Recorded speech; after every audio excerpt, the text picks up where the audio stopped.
peace and security of Ukraine, and threats to international peace and security. The agenda is adopted.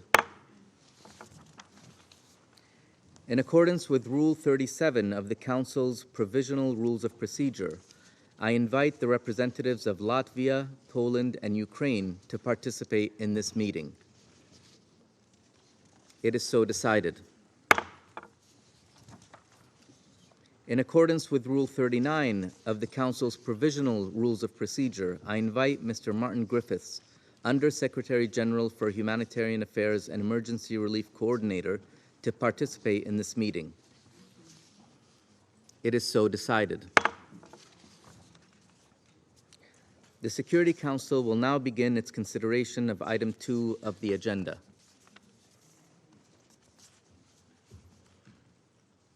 I now give the floor to Mr. Martin Griffiths. Thank you very much, Mr. President.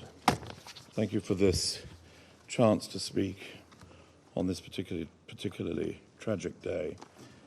We've all seen the terrifying pictures of the catastrophe unfolding in Kherson, in Ukraine as we speak.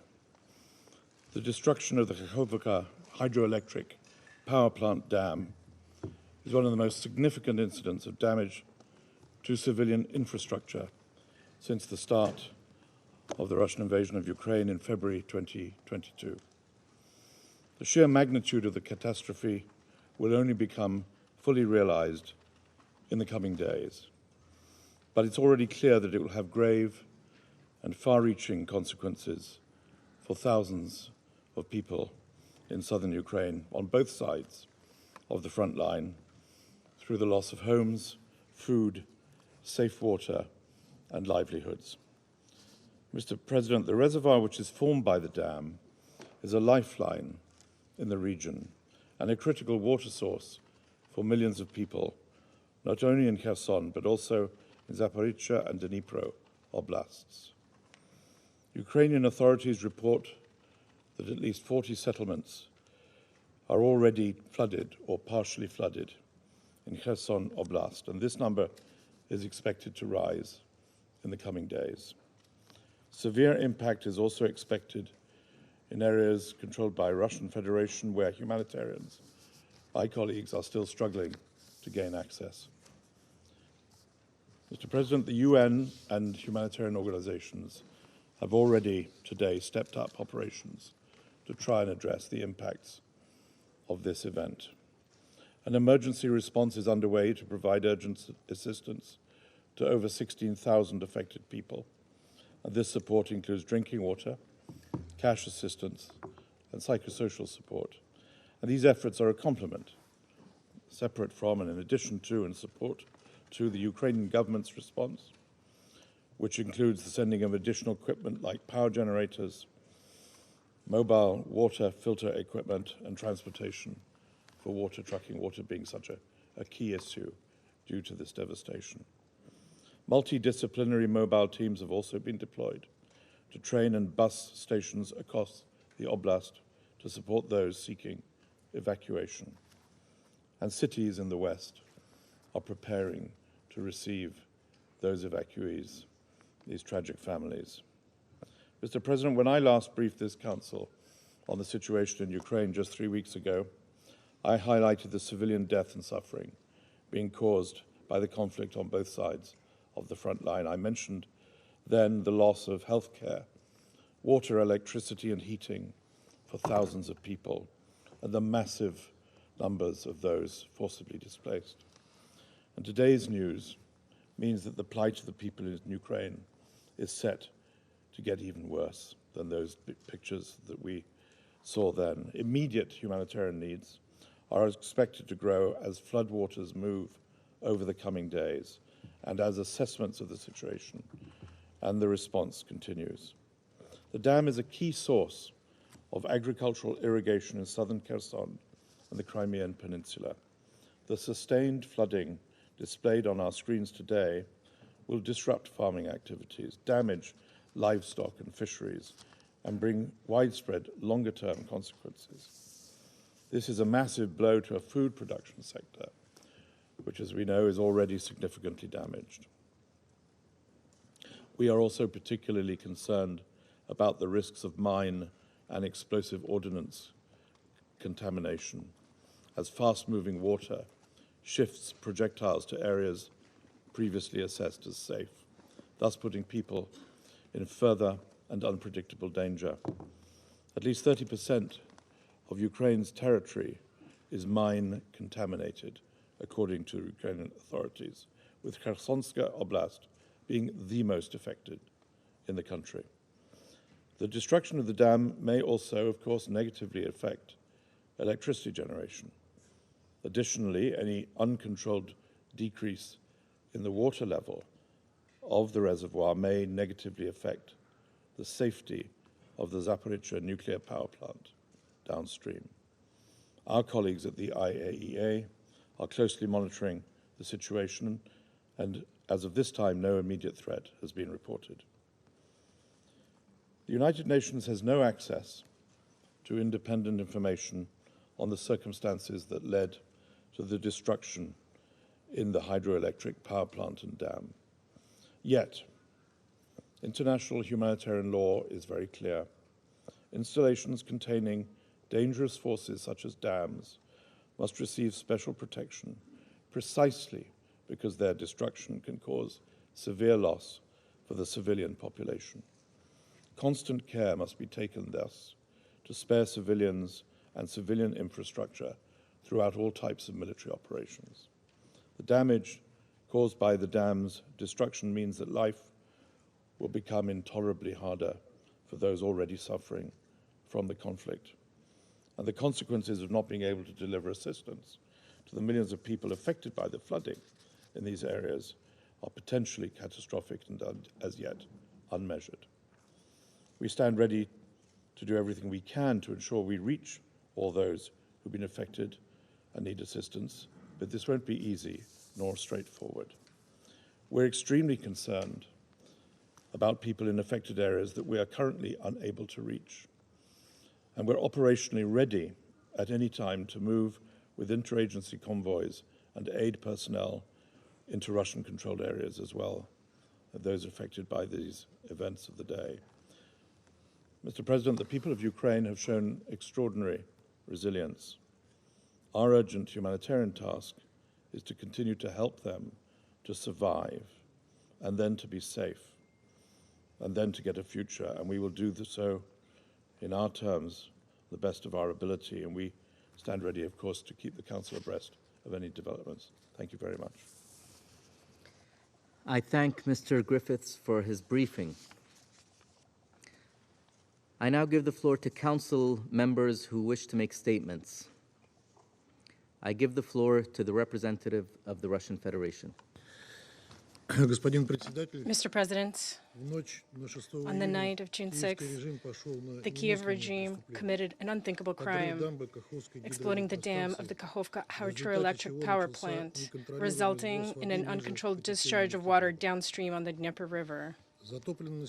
Settlements have been flooded, thousands of people are in need of evacuation, and that evacuation has already begun. Colossal damage has been dealt to the agriculture of the region and the ecosystem of the Dnieper estuary. I want to emphasize that the leadership of the armed forces of Ukraine had openly declared their readiness to blow up this dam to gain a military advantage as far back as last year. Here is a direct quote from an article in the Washington Post dated December 29, 2022. Listen closely. Major General Kovalchuk considered flooding the river. The Ukrainians, he said, even conducted a test strike with a HIMARS launcher on one of the floodgates at the Novokakhovka Dam, making 3 holes in the metal, to see if the Dnieper's water could be raised enough to stymie Russian crossings but not flood nearby villages. The test was a success, Kovalchuk said, but the step remained a last resort. He held off. End of quote. We have warned the international community and UN leadership about this threat. At the end of October 2022, we circulated as an official document of the UN Security Council a note from the permanent mission on the Kiev regime's plans to destroy the KAJOVKA HPP. We regret that our calls to the Secretary General to do everything possible to prevent this horrifying crime were not duly heeded. This time, the Kiev regime, sensing its full impunity and with the encouragement of its Western backers, decided to carry out its terrorist plan, convincing anyone that the Ukrainian conflict was allegedly the result of unprovoked Russian aggression is becoming increingly difficult. Today, only the United States and their closest allies still try to deny that Ukraine's Western patrons have long and purposefully been preparing Ukraine for war with Russia after the anti-constitutional Maidan coup, blasphemously ignoring the 9-year war of the Maidan authorities with their Russian-speaking population in the east and southeast of the country, a war that claimed thousands of civilian lives, and ending which was the primary purpose of Russia's special military operation in Ukraine. We are already seeing a coordinated information, or rather disinformation campaign. We are hearing statements coming from the West and, of course, from Kiev, and we will certainly hear the same thing today in this chamber, that it was Russia who blew up the Kakhovka Dam. These statements are in the spirit of the same flawed logic that claims Russia sold itself at the Zaporizhzhia nuclear power plant or blew up the Nord Stream. Such quote-unquote conclusions reek of schizophrenia and perhaps not even the latent variety. The deliberate sabotage undertaken by Kiev against a critical infrastructure facility is extremely dangerous and can essentially be classified as a war crime or an act of terrorism. Attacks on objects containing dangerous forces are expressly prohibited by international humanitarian law, with dams specifically mentioned in Article 56 of the first additional protocol to the Geneva Conventions of 1977. The sabotage carried out by Kiev has two obvious objectives. The first is to attract maximum attention in order to create favorable opportunities for regrouping its units in order to continue the widely publicized counteroffensive, which is clearly bogged down and failing to achieve the objectives set by Kiev. According to our Ministry of Defense, Kiev has begun building defensive positions on the right bank of the Dnieper River, which indicates the intention of Ukrainian forces to go on the defensive. The second goal of today's attack is to inflict maximum humanitarian damage on the populations of vast territories, which inevitably results from the destruction of a major water and energy infrastructure facility. At present, the authorities of the Kherson region of the Russian Federation are evacuating the population from flood-prone areas. The HPP dam explosion has already led to an environmental catastrophe. Dozens of settlements downstream of the Dnieper River are flooding. The Kakhovka Reservoir and the North Crimean Canal, which supplies water to the Crimean Peninsula, are seeing falling levels of water. In other words, Kiev has once again set out to take revenge on Crimeans for their choice in favor of Russia and leave the population of Crimea without water. We also do not rule out an implicit attempt at a provocation involving the Zaporizhzhia nuclear power plant. At the same time, the Kyiv authorities significantly increased the discharge of water from the Dnepropetrovsk hydroelectric power station, which is leading to even greater flooding and indicates that the sabotage was planned in advance in order to cause the most severe repercussions for the population of the region. In our view, it is the criminal Kiev regime and the Western patrons obstinately pumping it full of weapons who bear full responsibility for the unfolding tragedy. This act can be viewed as an extension of the systemic tactic used by the Kiev regime since 2014, which consists of striking purely civilian targets with the sole purpose of intimidating the civilian population. This is expressly prohibited by Article 51 of the same additional protocol. This use of terrorist methods has already become a calling card of the Kiev regime, which openly flaunts these tactics. It is responsible for the exploitation explosion on the Crimean Bridge, the murders of Daria Dugin and Vladlen Tatarsky, the assassination attempt on Zahar Prolepin. The head of military intelligence of the armed forces of Ukraine, Kirill Budanov, has openly announced plans for the further terrorist destruction of Russians, and not a word of condemnation of these acts has been heard from Western delegations. The Kiev regime has good teachers who are responsible, among other things, for the Nord Stream explosion and targeted attacks on the Altavka Dam in Syria. The West is accustomed to using someone else's hands to do their dirty work.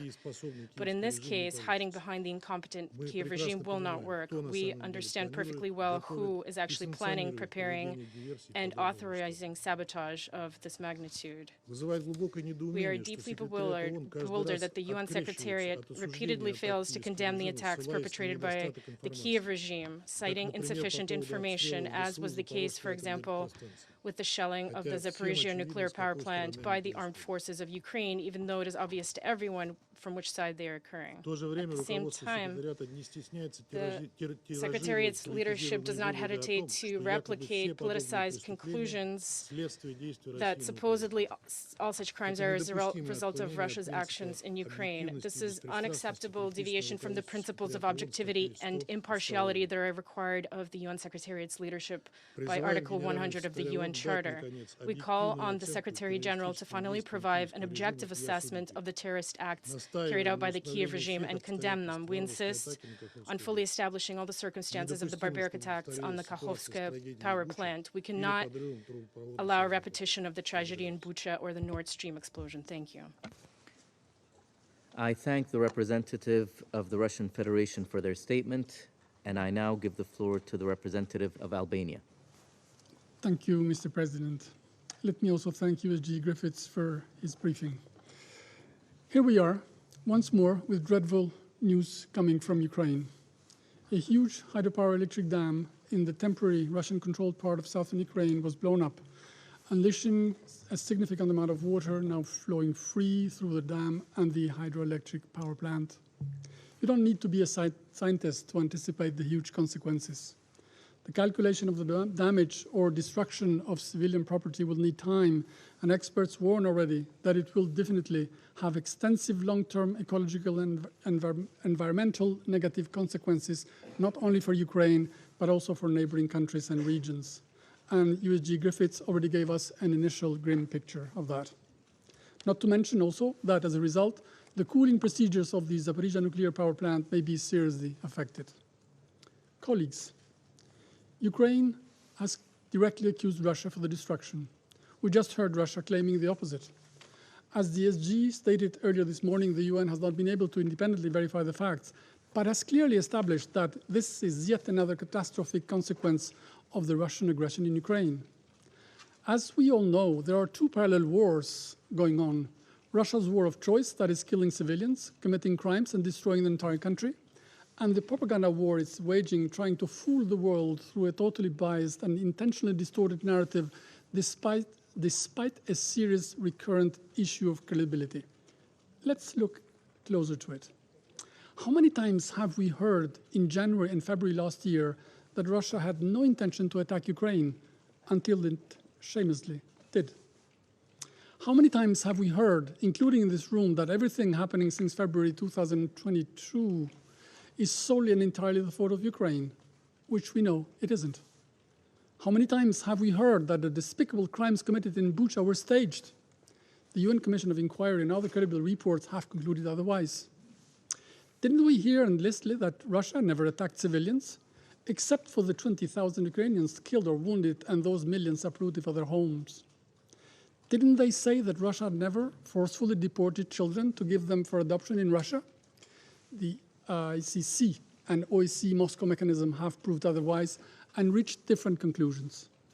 The world witnessed in disbelief a room full of people laughing in New Delhi when Russian foreign minister claimed that Russia is defending itself from a war launched by Ukraine. 143 countries of the UN just don't buy it. The world scientific community is still waiting for proof on the biolaboratories producing combat birds and armed mosquitoes and for the spread of pathogens using migratory birds and bats. They are nowhere to be seen. Everyone remembers the high alerts issued of the on the non-existent Ukrainian dirty bombs, and so on.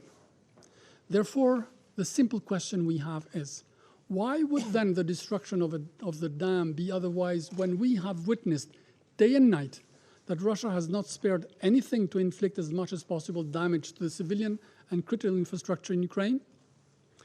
Didn't they do everything to destroy power installations last winter to leave entire cities without electricity and heating, with a deliberate intention to force to submission or freeze to death civilians, families, women and children, girls, the elderly, the disabled, everyone actually? What to say about the 2,600 schools and more than 1,250 health facilities destroyed or damaged already? Colleagues, this is not who speaks first. This is not who speaks louder. This is about truth, rules, laws, and accountability. And the international law is clear. Deliberate attacks on critical civilian infrastructure amount to war crimes. The perpetrators, directly or indirectly involved in such acts, must be held accountable. Whoever thinks that such acts, like others before it, despite their dire consequences, will affect the spirit of Ukrainians and deter them from fighting to defend and liberate their country should think twice. Because in all this, Ukraine is right and Russia is wrong. This is why the international community will continue to help Ukraine and its people to defend themselves, their freedom and their dignity. There is only one way to put an end to the consequences of this war, and that means the complete withdrawal of all Russian forces from the internationally recognized border of Ukraine and engaging in sincere talks in finding solutions through diplomacy. Anything else would be perpetuating what we have seen so far, madness. I thank you. I thank the representative of Albania for their statement. I give the floor to the representative of the United States. Thank you, Mr. President. And Undersecretary General Griffiths, thank you for your briefing. Today we have seen yet another tragic outcome of Russia's unprovoked, full-scale invasion of Ukraine. It is deeply alarming and concerning. The KAJOVKA Dam, a crucial hydroelectric plant on the Dnipro River, was destroyed. Its destruction has caused devastating floods and impacted the lives and livelihoods of tens of thousands of Ukrainian civilians along the river. We are in close touch with Ukrainian authorities on providing assistance to the many civilians displaced and forced to flee their homes for safety. And we will continue to work with humanitarian partners on the ground to provide assistance. We regret the Council must meet on an urgent basis to discuss the destruction of the dam, which is yet another casualty in Russia's brutal, full-scale invasion of Ukraine. I want to make absolutely clear, it was Russia that started this war. It was Russia that occupied this area of Ukraine. And it was Russian forces that took over the dam illegally last year and have been occupying ever since. To be clear, deliberate attacks on civilian objects are prohibited by the law of war. As a party to Additional Protocol 1 to the Geneva Conventions, Russia has an obligation not to attack works or installations containing, quote, dangerous forces, including dams, unquote, if such an attack may cause the release of dangerous forces and severe losses among the civilian population. The international community is again confronted with the devastation, immeasurable human toll, and catastrophic damage to Ukraine's critical infrastructure caused by Russia's illegal war. The dam's destruction risks massive ecological devastation, as Ukraine's already badly damaged critical infrastructure must once again absorb a devastating blow.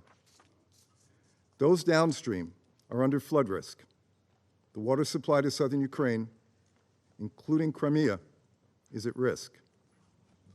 Agricultural lands will likely also be impacted, further disrupting food production and impacting global food security. The dam's destruction undermines the stability of Ukraine's power supply and could create additional challenges to maintaining safety in and around the Zaporizhzhia nuclear power plant. Although we understand the dam's destruction poses no immediate risk to the nuclear safety of the plant in the short term, we reiterate the IAEA Director General's call, Zaporizhzhia nuclear power plant's cooling pond, which draws water from the dam's reservoir, must maintain its integrity and access to water, which is essential for cooling the reactors and their spent fuel. We call on Russia to reconnect the sensors that automatically report data to Ukraine's civilian regulators, and to allow the IAEA to ensure the international community has reliable information on any radioactivity around the plant. While investigations are underway, I will say again, the latest humanitarian, agricultural, energy, and environmental crisis would not even exist had Russia not launched its brutal war against Ukraine.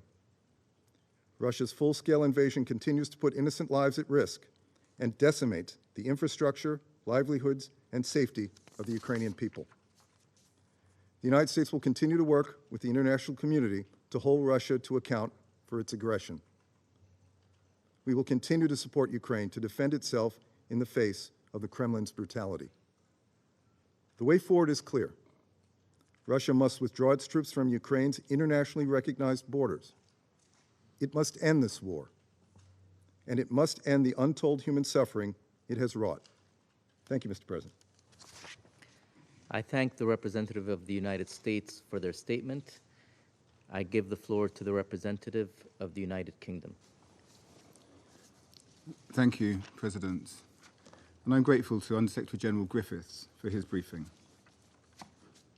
President, the destruction of the Nova Kakhovka Dam is truly an abhorrent act. The United Kingdom stands in solidarity with Ukraine and the thousands of Ukrainians who are tonight evacuating their homes or facing terrible damage to their livelihoods or water supply. We stand ready to support Ukraine and all those affected by this catastrophe. And we are already working with humanitarian partners on the ground to supply aid. The UK has helped support them to pre-position supplies in case of an emergency like this. As we've heard, this act has put thousands of civilians in danger and is causing severe environmental damage to the surrounding area. Flooding threatens to contaminate water supplies and vital natural habitats. Vast swathes of agricultural land and electricity supplies are also at risk. And this in turn threatens food production and the international food trade. President, this is the latest of many tragic consequences of President Putin's war, which will bring further terrible suffering to the people of Ukraine. We have seen Russia indiscriminately attack civilians and critical civilian infrastructure time and time again in this war. If Russia proves to be responsible, it would be a new low in its conduct of this brutal war. We will continue to carefully assess the evidence in the coming days, but let me repeat what we've said throughout. Now is the time for President Putin to withdraw all his forces from Ukraine's sovereign territory and bring his war of aggression to an end. Thank you. I thank the representative of the United Kingdom for their statement, and I give the floor to the representative of Ecuador. Thank you, Mr. President. I am also grateful for the urgent convening of this meeting, and I'm grateful for the briefing provided by Under-Secretary General for Humanitarian Affairs and Emergency Relief Coordinator, Mr. Martin Griffiths. We condemn in the very strongest terms the destruction of the Nova Kakhovka Dam in the Ukrainian region of Kherson. According to the International Committee of the Red Cross, this act is one of the most significant acts of damage committed against critical infrastructure in Ukraine since the beginning of Russia's military aggression in February of 2022. The impact of this destruction is alarming. It is alarming given its environmental, economic and humanitarian consequences, large-scale evacuations, the devastation wrought, the loss of homes, and the impact on vital health services are to be deplored. We are also concerned about how long the impact of this devastation will last on people and their livelihoods. We also deplore the fact that this act has occurred when only 2 weeks ago we held in this Council the meeting on the protection of civilians in the context of the 5th anniversary of Resolution 2417, with more than 700 critical infrastructure facilities damaged or destroyed by the war. Life and access to basic services continue to grow ever more precarious. That is having a particularly severe impact on women, girls and boys. We reiterate, Mr. President, the pivotal importance of accountability to ensure that no attack perpetrated against civilian infrastructure goes unpunished. We recall that parties must uphold obligations emanating from international humanitarian law, and we recall the fact that dams must at all times enjoy special protection, given the risk that their being affected supposes for the civilian population. We regret the fact that owing to the de facto provisional administrative situation, which is the result of the invasion and the military occupation, we are now seeing abilities to mitigate and to respond to damage in the dam zone affected. We support the appeal issued by Secretary General Antonio Guterres for safe and unfettered humanitarian access in order to facilitate a timely response.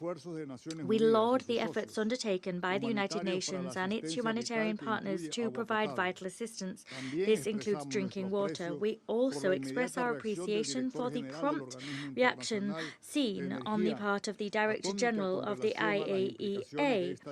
He took action to tackle the implications that this attack might have on the safety of the Zaporizhia nuclear power plant, and we support the Director General's determination to visit that power plant in the coming week, as he'd already planned. The purpose of this visit being to continue his efforts to prevent a nuclear disaster.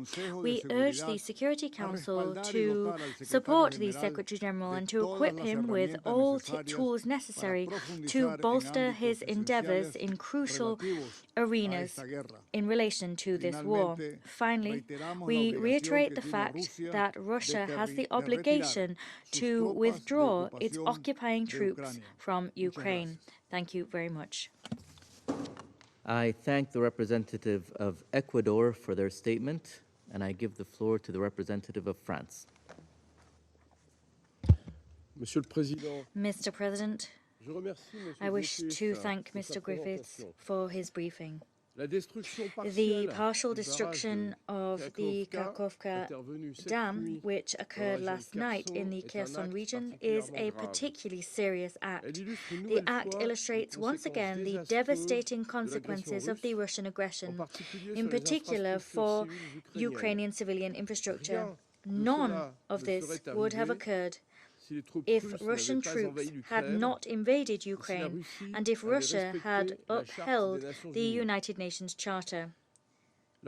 France expresses its deep concern regarding the humanitarian, environmental and economic impact of this disaster.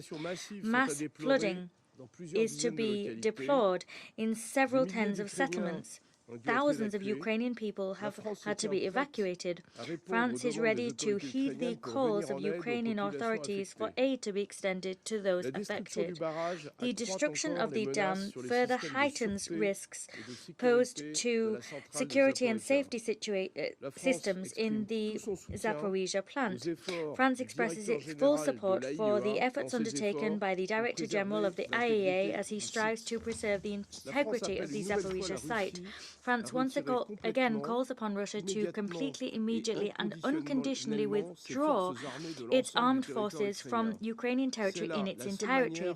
That is the only way of avoiding other disasters of this variety.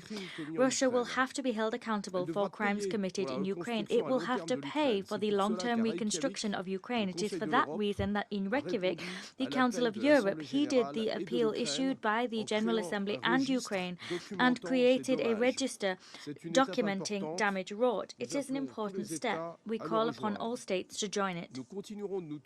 We will continue to stand shoulder to shoulder with the Ukrainian people in the struggle they have been waging for more than 15 months now to exercise their right to self-defense and to preserve their territorial integrity and sovereignty. I thank you.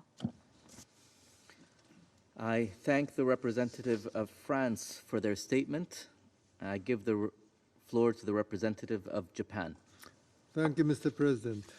I also thank the USG Martin Griffiths for his briefing. We are seeing an ongoing catastrophe at the KAJOVKA hydroelectric power plant. According to the United Nations, it has already caused at least 16,000 people to lose their homes, with safe and clean drinking water supplies at risk for many more. The effects will likely be long-lasting. We express our deepest sympathies to all those affected by this catastrophe for their loss and suffering. We take note that the IAEA assesses that there is no immediate risk to the safety of the Zaporizhzhia nuclear power plant. Nevertheless, it is particularly regrettable that this incident occurred just after we had held a discussion in this chamber on nuclear safety in Ukraine last week. Mr. President, we are seriously concerned about what is described in the letter from Ukraine today to the President of the Security Council as the process of assessing the situation on the ground continues. What is clear is that this would not have happened if Russia had not launched its aggression against Ukraine in the first place. We echo the statement of the UN Secretary General today that this is another devastating consequence of the Russian aggression against Ukraine. We once again urge Russia to stop its ongoing aggression and immediately, completely, and unconditionally withdraw its troops and military equipment from the entire internationally recognized territory of Ukraine. Russia's aggression against Ukraine constitutes a flagrant violation of international law, in particular the United Nations Charter. There must be no impunity for war crimes and other atrocities, including attacks against civilians and critical civil infrastructure. Mr. President, our support for Ukraine will not waver.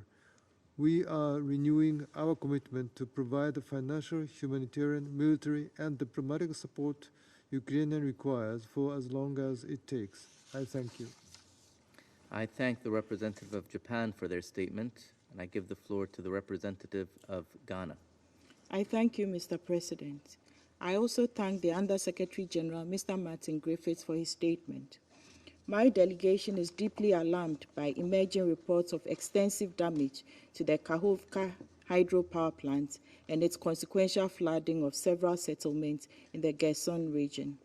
We are particularly concerned by the further disruptions to the lives of civilians in the region and those that rely on the dam for energy and water supply. We are equally concerned by the immediate and long-term ecological and economic fallout, as well as the possible risk to the Zaporizhzhia nuclear power plant. It is important that the circumstances surrounding the damage to the dam are independently verified to prevent future occurrences and ensure accountability where necessary. We urge restraint by the parties from further actions that could risk the safety and security of other highly sensitive infrastructure, which, if compromised, could bring catastrophic consequences for the people of Ukraine and beyond. We further urge the parties to comply with the obligations under international humanitarian law, requiring conflicting parties to ensure distinction, necessity, proportionality, and humanity. As we understand from the unfolding situation, many people are likely to be displaced by the flooding, and therefore we welcome the United Nations' immediate deployment of humanitarian support in coordination with the government of Ukraine, as indicated by the Secretary General. In this regard, we reiterate the call for humanitarian access to all affected settlements and communities. It is important to acknowledge that this unfortunate development is taking place in the context of the Russian Federation's unjustified aggression against Ukraine, and without an end to the war, all other critical infrastructure in Ukraine remain at risk of accidental or deliberate damage. Mr. President, we re-echo the appeals for peace and the immediate cessation of hostilities by the Russian Federation's unconditional withdrawal of its troops from the internationally recognized borders of Ukraine. Finally, it is my delegation's expectation that the Council will be provided with more clarity on the situation. I thank you. I thank the representative of Ghana for their statement, and I give the floor to the representative of Gabon. Je vous remercie, Monsieur le Président. Thank you, Mr. Je President. remercie également I also le thank secrétaire général adjoint pour son the exposé Undersecretary General for his édifiant. Il y informative a briefing. exactement une semaine, Exactly 1 week au jour ago to où the le day, Conseil se réunissait ici the Council met sur le here risque imminent to encouru discuss the imminent par la risk centrale to nucléaire the de Zaporizhia suite à nuclear sa power déconnexion plant du réseau following its électrique national. disconnection from the Le national directeur power général grid. de l'AIEA, dans The son IAEA exposé Director General, des faits, aux in membres his du briefing Conseil to à council appeler les members, belligérants à la retenue, called on the à warring la parties désescalade et présenté le to principe exercise le seul restraint principe and pour garantir la de-escalate, and sûreté presented et la the sécurité 5 nucléaire. principles for nuclear En dépit safety des and appels security. répétés des membres du Despite Conseil et the de la repeated communauté appeals internationale from dans son ensemble council members and à the la cessation des international hostilités community et en as a particulier whole à to l'arrêt end de hostilities and in l'activité particular to militaire end des any abords et à military l'intérieur de la activities centrale around and nucléaire, les inside the combats nuclear se power poursuivent plant, et avec fighting eux, is les ongoing, attaques contre and les with it, infrastructures attacks stratégiques.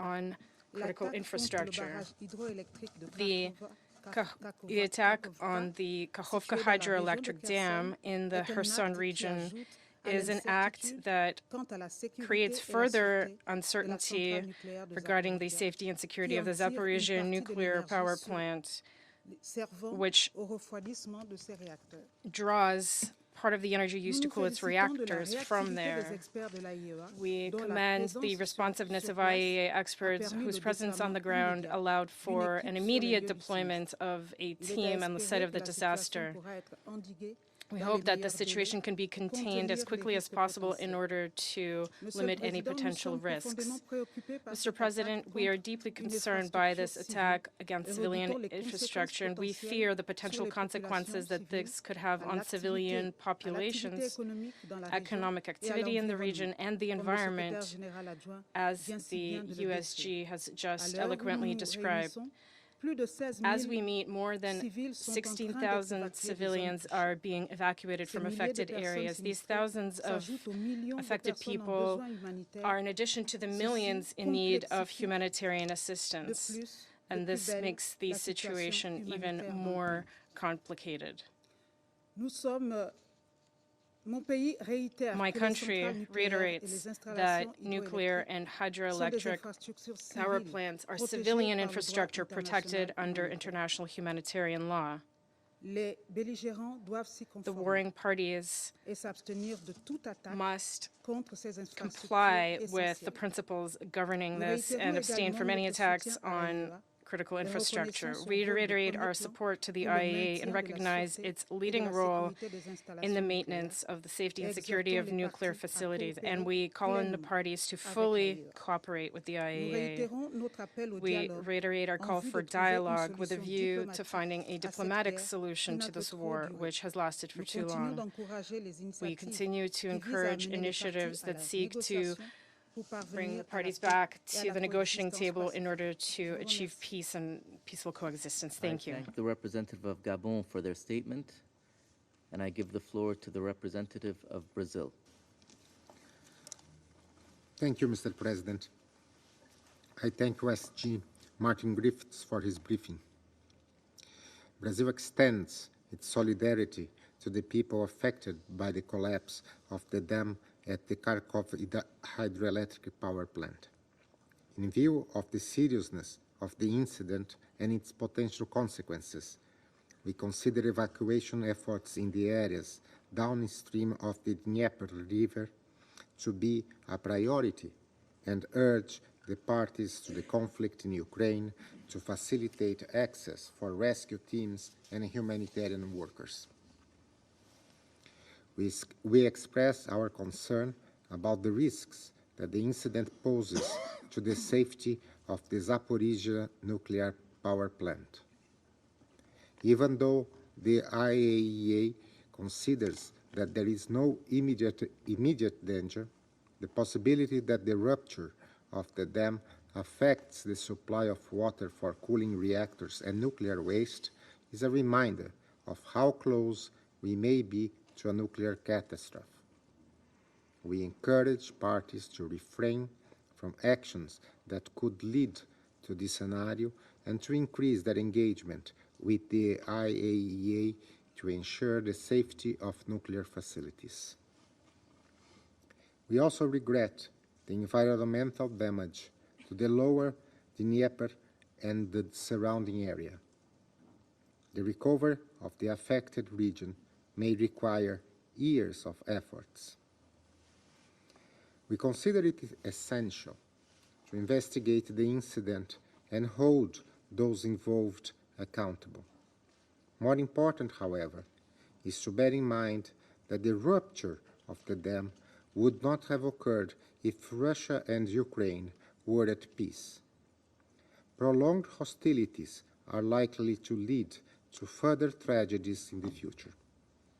We echo the Secretary General's call for an end to violence, a just peace, and respect for international humanitarian law. Mr. President, in recent weeks, several member states have approached the parties in attempts to engage them in the pursuit of a peaceful solution to the conflict. We hope that these initiatives will result in the resumption of dialogue and the cessation of hostilities, so that reconstruction can finally begin. This is the wish of the vast majority of members of this organization. It is also in line with our obligation under the UN Charter and the needs of the civilian population of Ukraine. And I thank you. I thank the representative of Brazil for their statement, and I give the floor to the representative of Switzerland. I thank you, Mr. President. I wish to thank Under Secretary General Mr. Martin Griffiths for his briefing. Switzerland is gravely alarmed by the destruction of the Nova Kajovka Dam. The developments in recent hours further increase the burden of a population suffering from Russia's military aggression against Ukraine. The extent of the damage is still difficult to determine. However, it is already certain that we are facing, in the words of the Secretary General, a humanitarian, economic and environmental catastrophe. It deserves our full attention. The images reaching us from the city of Kherson and other towns and villages along the Dnieper River are frightening. At this very moment, large-scale evacuations are underway on both sides of the front line. Thousands of people are likely to be affected. In addition to the devastating short-term consequences in southern Ukraine, we must be prepared for serious long-term consequences. Switzerland is concerned by the risks that mass flooding could pose to the environment, as well as to energy and food security, including to water supply. This event is a sad example of the links between water and the protection of civilians, a link which this Council has addressed in the past. Finally, the cooling system at the Zaporizhzhia nuclear power plant could be affected. We continue to closely monitor the International Atomic Energy Agency's assessments of this matter. In this crisis situation, the priority must be to protect the civilian population. We express our full support for the prompt reaction of the United Nations and humanitarian partners who, in coordination with the Ukrainian government, are doing their utmost to provide essential aid, and in particular to guarantee the supply of drinking water. Switzerland calls for rapid and unfettered access for humanitarian aid to be guaranteed throughout Ukrainian territory. Given the urgency and gravity of the situation, we repeat that attacks on civilian infrastructure are unacceptable. They must immediately stop.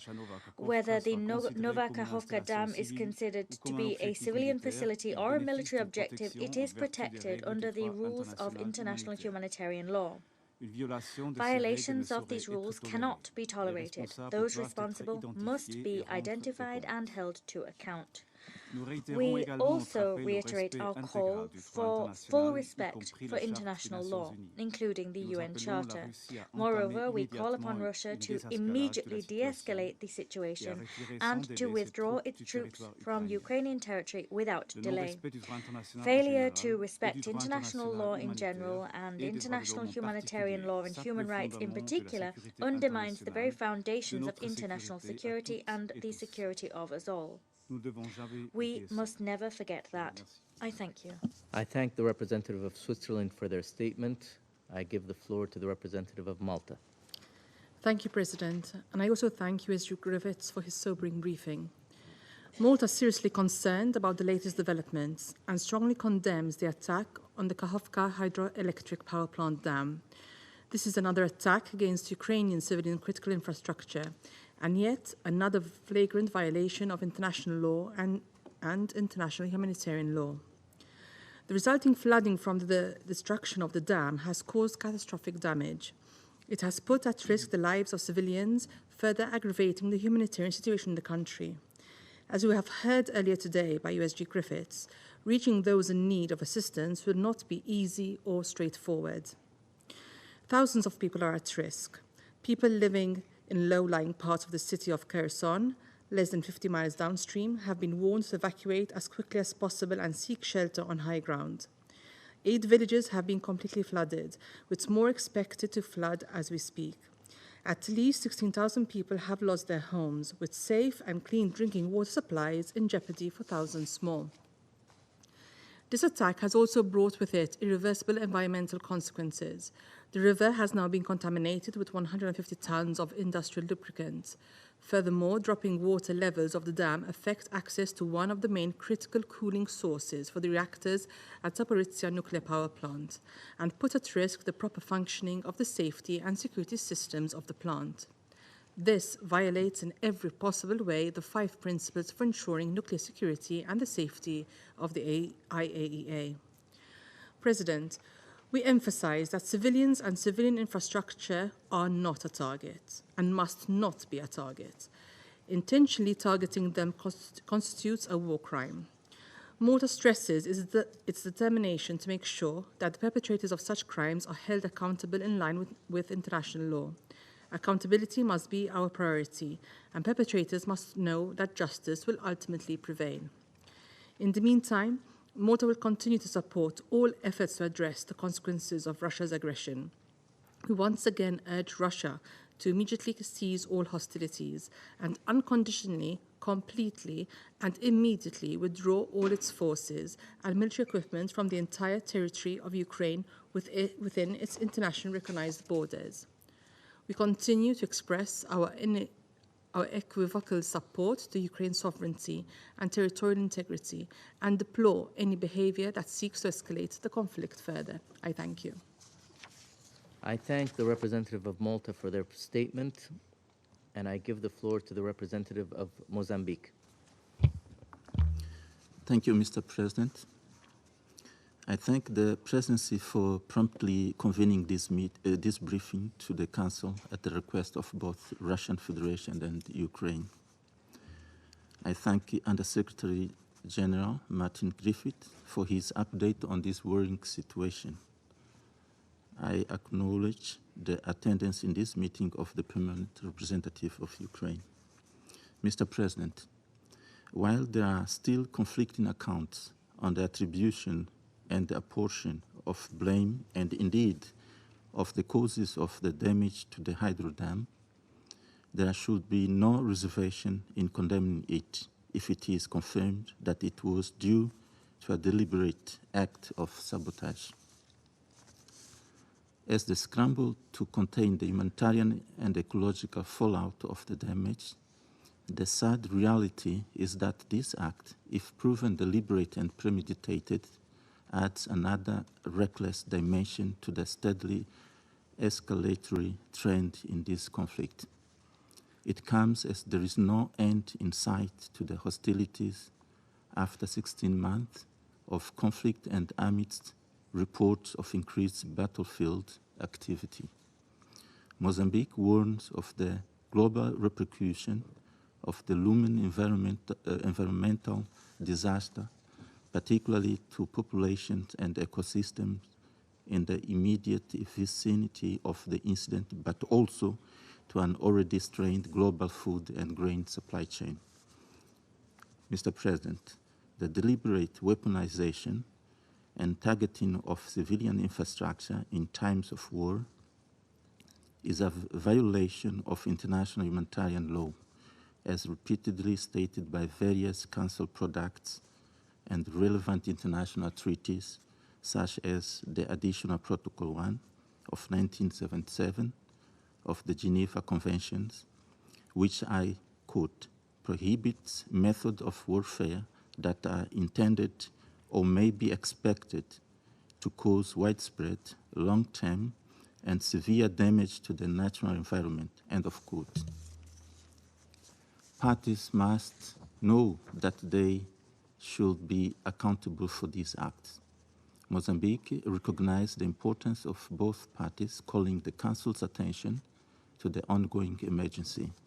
However, we remain steadfast in our appeals at them to resume direct negotiations aimed at finding a lasting solution consistent with the UN Charter. Mozambique warned last week against the risk of misunderstandings, miscalculation, and collateral damage ever present in this conflict amongst erstwhile neighbors and brothers. In conclusion, we strongly reiterate our call for the immediate cessation of hostilities and the return to direct negotiations between the parties as a matter of urgency. I thank you. I thank the representative of Mozambique for their statement, and I give the floor to the representative of China.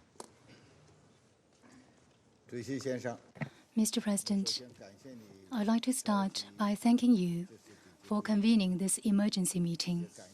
I also thank USG Martin Griffiths for his briefing. The protection of civilians and critical civilian facilities in armed conflict is an important principle enshrined in international humanitarian law. We express our grave concern over the destruction of the dam at the KAJOVKA hydroelectric power station. We are deeply concerned about the resulting humanitarian, economic, and ecological consequences. We call on all parties to the conflict to abide by the international humanitarian law and to do their utmost to protect civilians and civilian infrastructure. The collapse of the dam has caused major inundations. A great number of people are in urgent need of evacuation, and more than tens of thousands of people may face difficulties in accessing drinking water. We support the active efforts by the UN and the humanitarian agencies to assist to the best of their ability in the evacuation of the affected population, followed by further assistance. The KAJOVKA reservoir is also a major source of cooling water for the Zaporizhia nuclear power plant. We note that the IAEA Director General has confirmed that the incident has not yet posed any safety risk to the Zaporizhia nuclear power plant. However, the water in the reservoir continues to recede, and it may not be possible to continue pumping water to the nuclear power plant in the future. China reiterates that in the event of a nuclear disaster, no one can stay immune. We call for maximum restraint, avoiding words and deeds that could escalate confrontation and lead to miscalculation, and maintaining the safety and security of the Zaporizhia nuclear power plant. Mr. President, China is concerned about the protractedness or even further escalation of the crisis in Ukraine.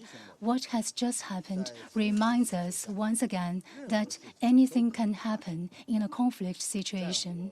As the flames of war rage on, it will only bring about greater suffering and more disasters, creating more risks that are grave and impossible to predict. The parties concerned should submit to good sense, exercise restraint, and resume peace talks as soon as possible. The international community should spare no effort with a greater sense of urgency to create favorable conditions for promoting dialogue and negotiations and restoring peace. No party, especially countries with important influence, should fuel the fire and escalate tensions, much less try to profit from expanded crises to advance their own strategic agenda.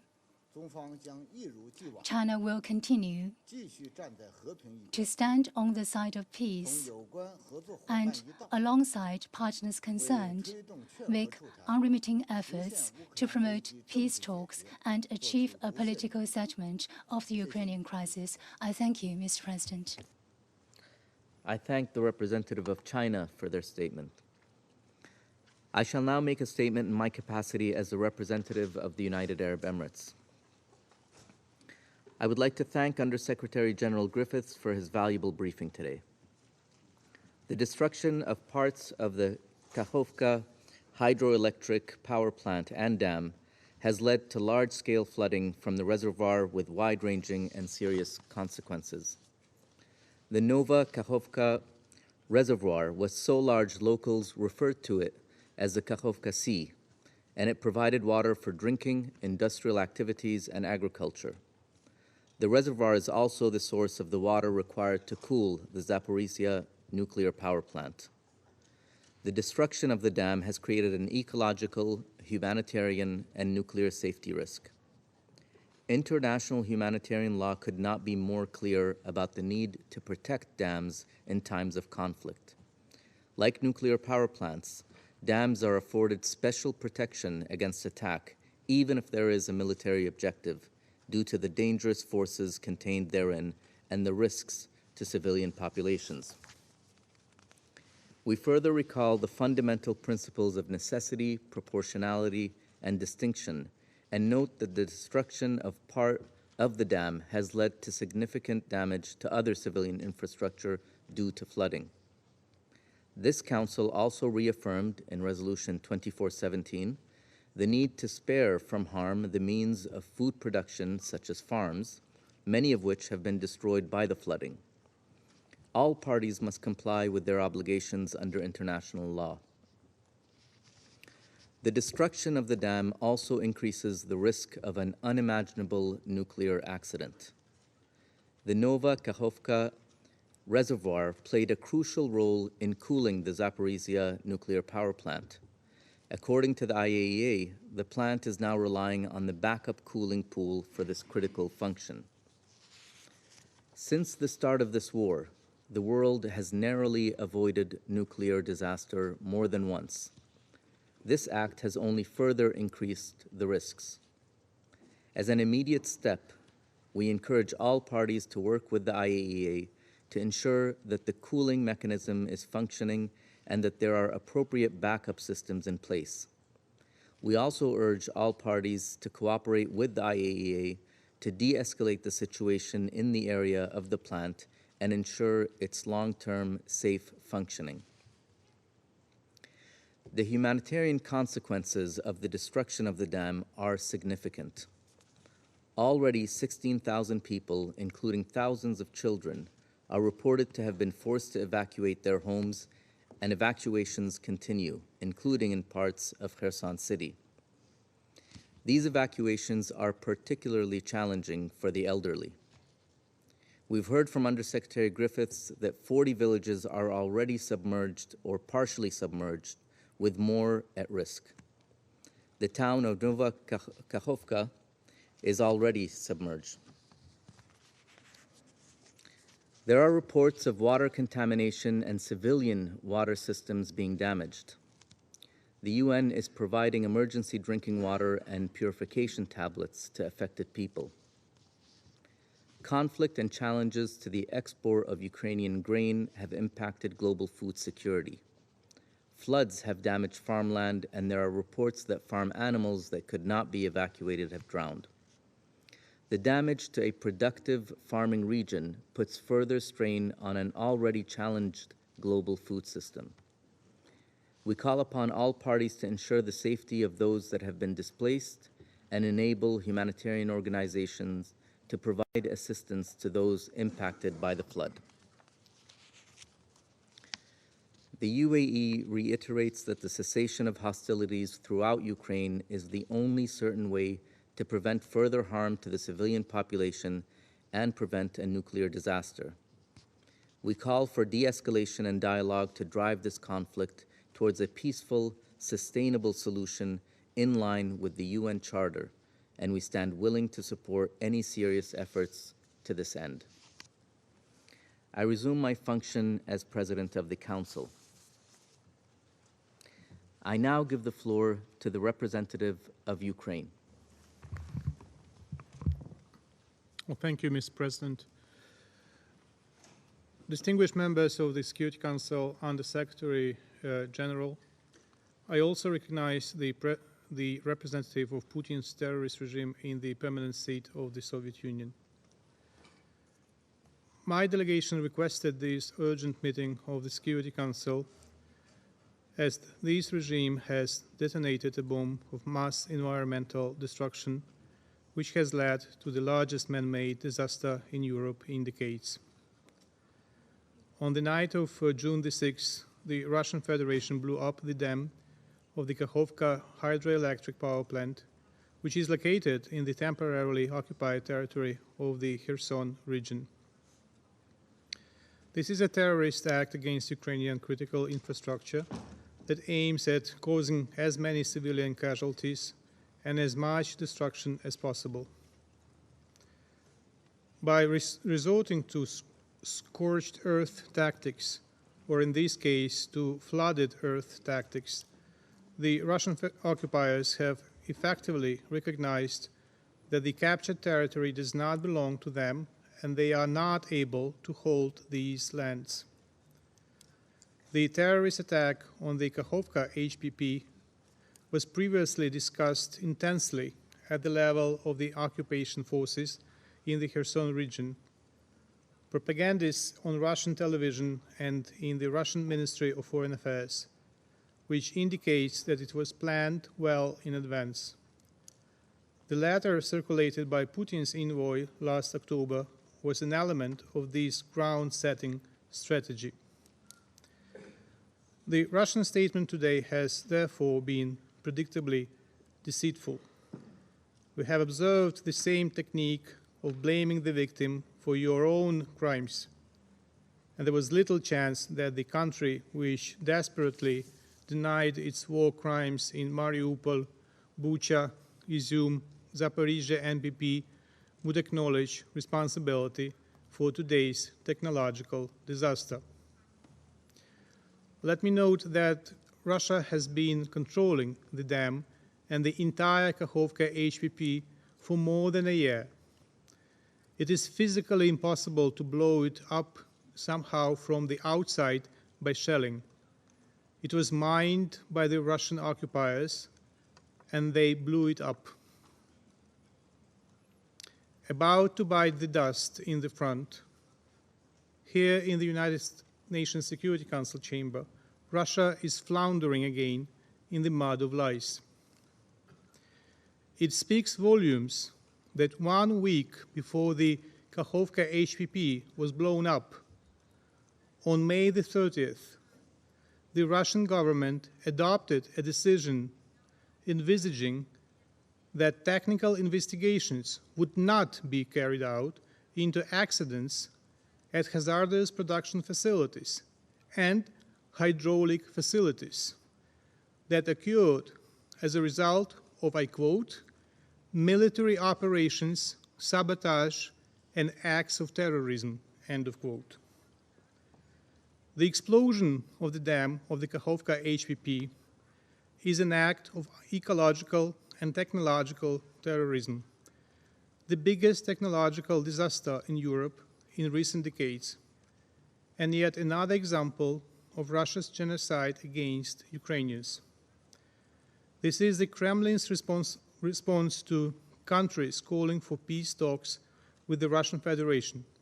Russia has just reconfirmed by its actions that it is not at all interested in the escalation or peace. It must be stopped and rendered harmless rather than appeased. And that is why Russia's defeat a defeat that will ensure, anyway, will be the most significant contribution to the security of our region and the entire world. President, the dam that the Russian Federation blew up held more than 18 million cubic meters of water. As a result of the Russian terrorist act, the upper part of the dam, which is the 6th stage of the Dnipro cascade, was partially destroyed. Notably, 11 sections of the dam out of 28 were destroyed. As of noon New York time, there has been an increase in the water level of 3.24 meters on the Dnipro River near Kherson. According to the current scenario, the maximum extent of the flooded territory will occur within 3 to 5 days. The left bank of the Dnipro River coastline will suffer 8 times more than the right bank. Additionally, places such as Aleshki and Hola Pristan may end up underwater. Partial flooding may also affect Alexandrivka, Shiroka Balka, Sofiivka, Vinogradne, and other settlements. The level of water that can flood these areas may vary, and depending on the degree of dam destruction, it could reach 1.5 meters or more. Currently, the local authorities have organized the evacuation of residents from these settlements to other parts of Ukraine. On the government-controlled territory of Ukraine, 17 settlements are planned for evacuation with more than 17,000 people. On the occupied territory of the left bank, 20 settlements are subject to evacuation with approximately 25,000 people. It is a matter of concern that the Russian occupiers do not organize the evacuation of civilians, although they withdrew their troops. We urge the United Nations, the International Committee of the Red Cross, and other international organizations to send humanitarian missions to the left bank of the Dnipro River to help local residents affected by the flooding. The Ukrainian authorities also ensure the provision of humanitarian assistance to the local population, mostly with drinking water, food, and other necessities. It is already clear that the destruction of the dam will deprive or severely worsen the water supply to Crimea, Kherson region, and significantly complicate the situation in Dnipropetrovsk and Zaporizhzhia regions. The reduction of the water level in the Kakhovka reservoir will lead to a decrease in its level in all water intakes in surrounding regions. In particular, the Kakhovka Canal, which supplies water to the occupied Berdyansk and most settlements in Zaporizhzhia region. Due to the decrease in the water level in the Kakhovka reservoir, there is also a danger of an incident at another critical infrastructure facility occupied by Russia, the Zaporizhzhia nuclear power plant. At the same time, as of now, there is no immediate threat to ZNPP. The situation is complex but under control. Distinguished colleagues, we call on the international community to resolutely condemn the Russian terrorist attack on the Kakhovka HPP. The technological crime of the Russian Federation confirms the high relevance of the peace formula of President of Ukraine, Volodymyr Zelensky. We call on international partners to join its implementation as soon as possible, in particular, the points on countering ecocide, nuclear and energy security. Russia will have to compensate for all the consequences of its crime, for people, infrastructure, and the environment.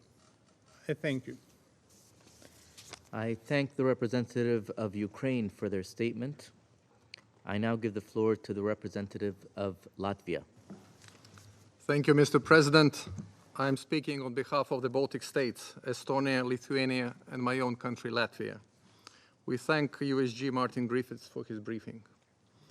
Just 2 weeks ago, we gathered here for the annual Security Council open debate on the protection of civilians.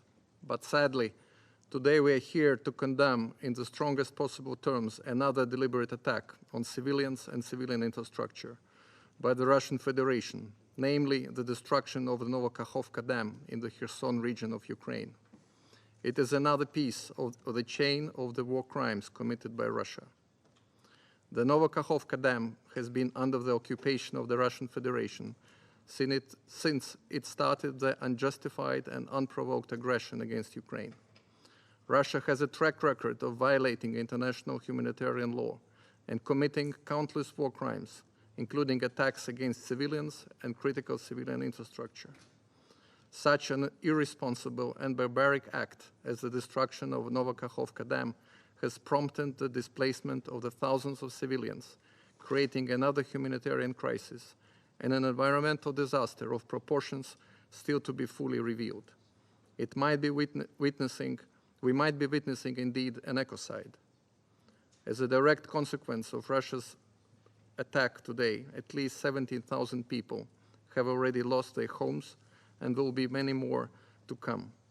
Safe and clean drinking water supplies are at risk for the whole region. Newly planted crops have been destroyed. It is the most vulnerable groups, including children, women, disabled persons, and elderly, who are suffering and will continue to suffer the most from the consequences of this illegal war. This is another war crime which cannot go unanswered. Attacks against civilians and critical civilian infrastructure must stop now. Mr. Chair, we are also concerned about the potential hazardous consequences to the energy security, food security, and nuclear safety, which may go beyond Ukraine's borders. To quote President of Ukraine Zelensky, Russia has detonated a bomb of mass environmental destruction. This act further complicates the already dire situation at the Zaporizhzhia nuclear power plant, which is illegally occupied by Russia with complete disregard for nuclear safety concerns expressed numerous times by the international community. The destruction of the dam has led to a significant reduction in the level of the reservoir used to supply cooling water to the Zaporizhzhia nuclear power plant.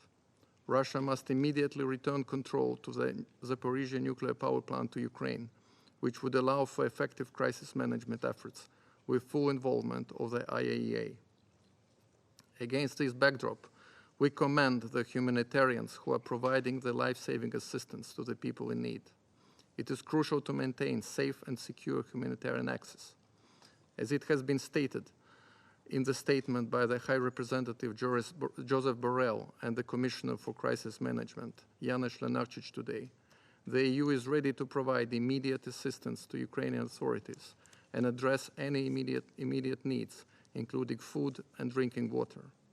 The Emergency Response Coordination Center of the European Commission is actively monitoring the situation and is in close contact with the State Emergency Service of Ukraine. Ukraine can request assistance under the EU Civil Protection Mechanism. Dams like the Dnipro Dam in Kakhovka are protected by the law of war and the Geneva Conventions. Destroying it is considered a grave violation of Article 56 of the Additional Protocol 1 and would amount to a war crime. The international community simply must not allow the Russian Federation to cause yet another disaster with catastrophic consequences. Russia must bear responsibility for the devastating consequences for thousands of innocent civilians and civilian infrastructure. We need to make every effort to ensure accountability.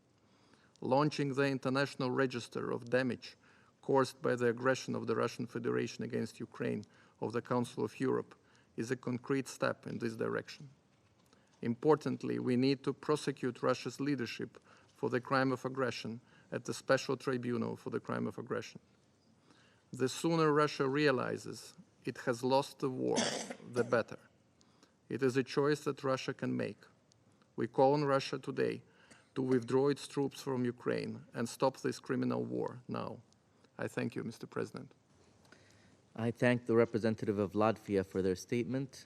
I give the floor to the representative of Poland.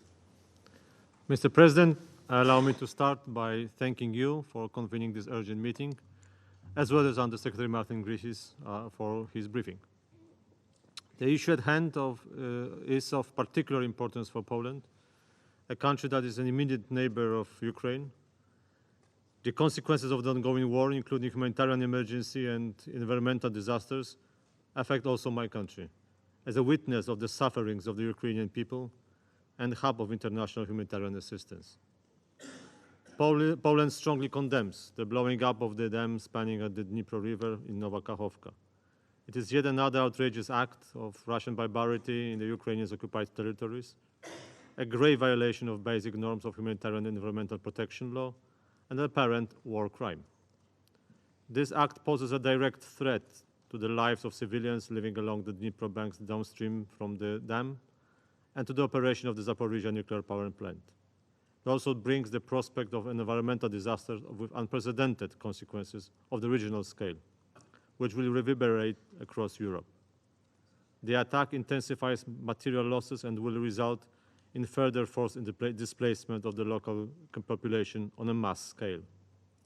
It is a clear violation of all our efforts to highlight the importance of the climate and security nexus, nuclear safety, civilian protection in armed conflicts, including children and women, and the protection of the critical infrastructure. All these topics have been or are in the program of works of this Security Council in these months. Mr. President, Poland will make every effort to hold Russia accountable before the international community and to punish the perpetrators of the criminal act, and will insist on, through relevant international institutional and legal mechanisms, including humanitarian and environmental ones. As we have repeated many times in this chamber and beyond, in order to stop the various threats and risks discussed by this Council, Russia must immediately stop the war of aggression.